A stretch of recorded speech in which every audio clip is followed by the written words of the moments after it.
Well, in the last sort of 24 hours, quite frankly, two events have happened, and I think they're clearly the most important things to happen in Gamergate because it shows the calibre of people we're dealing with in these social justice warriors. And again, surprise, surprise, who are these people we're talking about? Well, it's Anita Sarkeesian and Zoe Quinn. We'll start with Anita first. As you may know, I believe it was on the 27th, Anita received death threats to the point where she had to leave her house, and she reported this to the police, and she put on her Twitter that, you know, that the police weren't interested and that they, you know, they didn't care. Except, okay, let's start at the beginning, because first off, questions were raised right from the very beginning of, were these real? Because, you know, she literally noticed them literally about, I think it was like seconds almost after they'd been tweeted. It didn't look like she was logged in on her Twitter, and by the looks of it, I think the account had literally, from what we could tell, had just been made. Now, if they were real, then they were real. However, I still think that it needs to be looked into as to who made that account, because this is going to get quite conspiratorial, but from a marketing point of sense, it makes sense, because as you know, Anita's got a marketing background. Now, as you may know, there's a theory called escalation, where if you do one thing, then you've got to do something else to top it. And it's the same in marketing, where if you're having a competition and you're selling and your prize is this thing, then the next competition you do has to be at least the same or more. And hence, whenever you look at sites that run competitions, they are very often level pegging with each other, and very often you'll get a prize like this awesome, amazing prize. And if you think about it, what was Anita's original claim to fame? She was claimed that, you know, she'd been harassed, and as a result she got a lot of media attention from it. Now, how do you escalate on that? Well, you get death threats, and then you say that, you know, they know where you live, and, you know, that they've, you know, tweeted, you know, they know where you live, and they so you tweet, oh no, I'm having to leave my house. And as you say, these type of threats, again, this is actually has a real world consequence, where what if someone was actually genuinely receiving real life threats and they thought, oh, I can't go to the police because the police won't take it seriously because of, you know, how they handled Anita.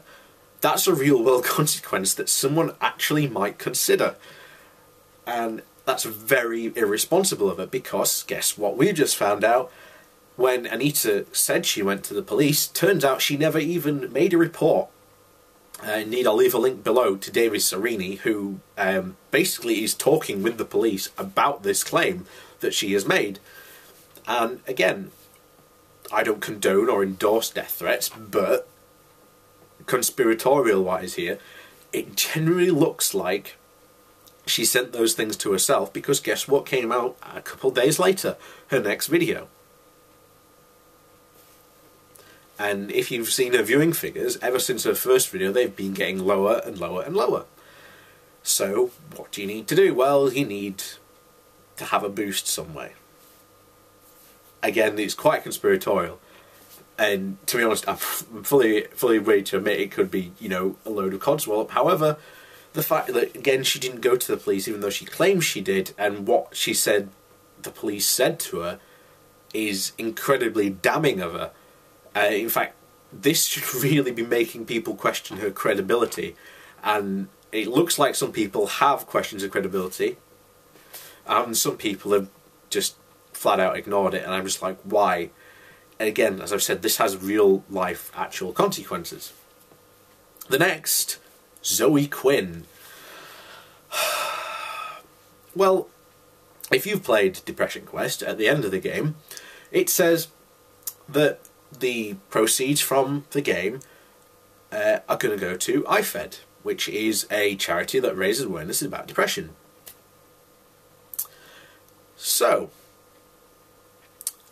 what happens when someone phones up ifed and said, have you received donations from Zoe Quinn and her game Depression Quest? ifed go, who's Zoe Quinn? No, we haven't received anything. And then this gets reported from, I think it's Breitbart UK or something like that, I can't remember, but it's part of the whole Andrew Breitbart news media thing based in the UK. Basically tweets Zoe, well, phones her up first and says, hey, what's going on with this? Which is a legitimate tactic. He didn't get her contact information, you know, from the doxing that had been dropped. He got it, quite frankly, and then she hung up on him. So, what happened? Zoe tweets that, oh, the misogynist media are, you know, out to get me, and then he retweets, no, I'm not, I'm asking you some very serious questions, because if you have done this, then what you've done is highly illegal. And, good God, I don't know if what's been happening since then, but what she has done is, again, quite illegal. So that's basically what's been happened in the last couple of hours, and I suspect he may or may not have moved on since then, but here we are. Again, yet more, you know, to show you these social justice people are not in it for any other reason except a bit of coin. And then they play the suckers to put that coin in their pocket.